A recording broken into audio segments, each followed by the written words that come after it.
Colloque international sur la lutte contre la traite des personnes, l'esclavage et les pratiques analogues est le résultat de plusieurs recherches menées par d'éminents chercheurs des universités du Tchad, des pays du G5 Sahel, les organisations de la société civile et les partenaires au développement grâce au financement de l'ambassade des États-Unis d'Amérique et du gouvernement tchadien.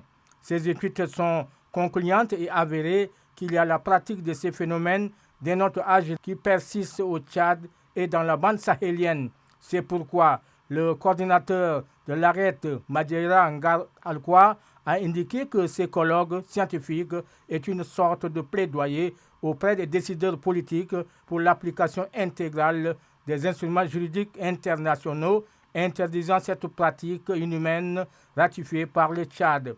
L'ambassadeur des États-Unis au Tchad, Alex Laskaris, salue hautement l'engagement du gouvernement de transition qui est disposé à combattre dans toutes ses formes ces phénomènes inhumains et dégradants au Tchad.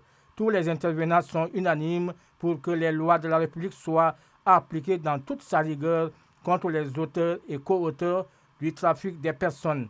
La secrétaire d'État à la justice se réjouit de la tenue de ces colloques. Je voudrais encourager toutes les organisations de la société civile à s'investir davantage dans la lutte contre la traite des personnes afin que le Tchad puisse se débarrasser de cette pratique honteuse. Il faut noter que ces colloques ont eu la participation d'éminents panélistes et défenseurs des droits de l'homme venus du Burkina Faso, de la Mauritanie et du Tchad.